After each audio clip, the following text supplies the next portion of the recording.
Hi friends, പുതിയൊരു വീഡിയോയിലേക്ക് എല്ലാവർക്കും സ്വാഗതം. അങ്ങനെ മുത്തശ്ശീരെ ആ ഒരു വാക്ക് കേട്ടിട്ട് വേഗം തന്നെ അലീന തൻ്റെ ഫോൺ എടുത്തിട്ട് ബാലേന്ദ്രനെ വിളിക്കാണ് കേട്ടോ. അപ്പോൾ ബാലേന്ദ്രൻ ആദ്യം കിട്ടൂല. അപ്പോൾ പിന്നീട് ബാലേന്ദ്രൻ വരുമ്പോൾ എന്താ കാര്യം, എന്താ വിളിച്ചതെന്ന് ചോദിക്കുമ്പോൾ അലീന ഇങ്ങനെ പറയുന്നുണ്ട്, രോഹിത് ഇങ്ങനെ ക്ലാസ് കട്ട് ചെയ്തിട്ട് ഒരു പെൺകുട്ടീനായിട്ട് വന്നിട്ടുണ്ട്. അപ്പോൾ എവിടെ എന്നിട്ട് എന്ന് ചോദിക്കുമ്പോൾ മുറി കയറി വാതിലടയ്ക്കുന്നു പറയും. ഇത് വാതിലടച്ചിരിക്കുകയെന്ന് പറയുന്നത് കേട്ടോട് കൂടിയിട്ട് ബാലേന്ദ്രൻ ഉടനടി തന്നെ വീട്ടിലേക്ക് എത്താണ്. ദേഷ്യം കൊണ്ട് കലി തുള്ളിയിട്ടാണ് ബാലേന്ദ്രൻ വരുന്നത്. പെട്ടെന്ന് വാതിൽ മുട്ടുമ്പോൾ രോഹിത് വിചാരിക്കുകയാണ് അലീന തന്നെയാണ് വെച്ച് ആരടി പട്ടി എന്നും ചോദിച്ചിട്ടൊക്കെയാണ് കേട്ടോ വാതിൽ തുറക്കുന്നത്. പക്ഷേ ബാലേന്ദ്രനെ കണ്ടോട് കൂടിയിട്ട് രോഹിത് ആകെ നടുങ്ങി വിറയ്ക്കുകയാണ്. അതിന് ശേഷം രോഹിത്തിനോട് പറയുന്നുണ്ട്, ഇതൊന്നും ശരിയല്ല, നീ എന്ത് പണിയാണ് കാണിക്കുന്നതെന്നൊക്കെ ചോദിച്ചിട്ട് അകത്തേക്ക് കയറാണ് കേട്ടോ.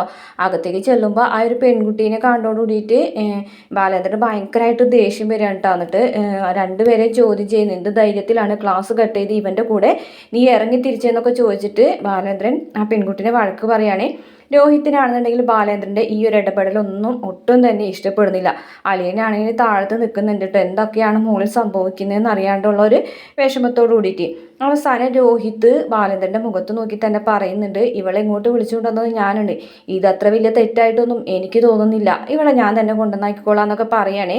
പെട്ടെന്ന് തന്നെ രോഹിത്തിൻ്റെ മുഖം അടച്ച് ഒരു അടി കൊടുക്കുകയാണ് കേട്ടോ ബാലേന്ദ്രൻ. ഇപ്പം ഇറങ്ങിക്കോളാം ഇവളെയും കൊണ്ട് ഇവിടെ നിന്ന് പറയുകയാണ്. അങ്ങനെ ആ പെൺകുട്ടിയും അവിടെ നിന്ന് പൊട്ടിക്കറിയുന്നുണ്ട്. ഇത്രയാണ് പ്രമോൾ കാണിച്ചിട്ടുള്ള വീഡിയോ. ഇഷ്ടപ്പെട്ടാൽ മറക്കാതെ നമ്മുടെ ചാനൽ ഒന്ന് സബ്സ്ക്രൈബ് ചെയ്ത് സപ്പോർട്ട് ചെയ്യണം കേട്ടോ.